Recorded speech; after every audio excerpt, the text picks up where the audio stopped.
ឃើញកាមុនកាលកូននៅតូចជាងគេមានបងមើលថែមានពុកមានម៉ែរក្សាចិញ្ចឹមថ្នាក់ថ្នមកូនធំរស់ដោយសុខាទូងលោកលំបាកប៉ុណ្ណាក៏ទ្រាំដើម្បីកូនស្ងួនតែដល់ពេលនេះ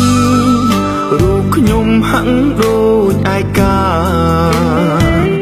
បងមានគ្រួសា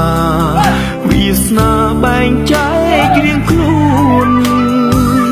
ពុកម៉ែក៏ចាំសុខភាព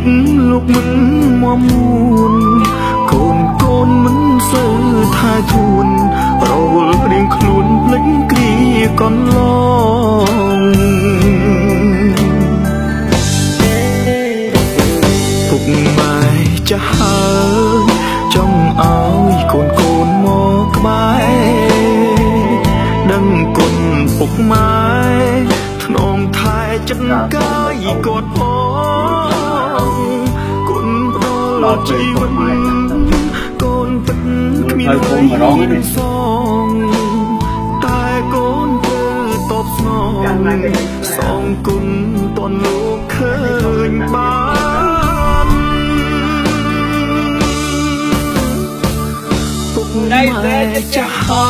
យកូនឲ្យលោកអង្គសង្ឃឹមដល់ស្នាមញោមឯម៉ែស្រឡាញ់កូនស្មារតីគាត់រស់នៅសុខសាន្តពុកម៉ែចាស់ហើយគួរគិតលោកទាំងពីប្រាណកុំចាំដល់លោកចាក់ឋានទើបយំបោកប្រាណហើយនឹកស្ដាយក្រោយ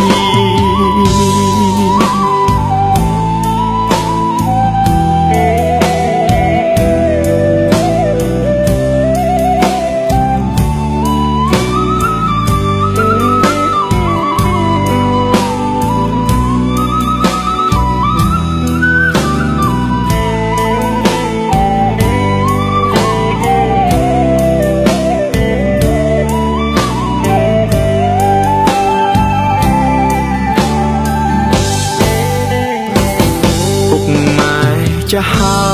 យចង់ឲ្យកូនមកក្បែរដឹងគុណពុកម៉ែធ្នមថែចិត្តកាយគាត់ផងគុណផ្ដល់ជីវិតកូនពិតគ្មានអ្វីនឹងសងតែកូនត្រូវតបស្នងសងគុណតនលោកឃើញបាន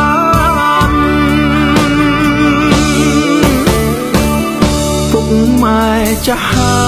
យកុំឲ្យលោកសង្ឃឹមផ្ដល់ស្នាមញ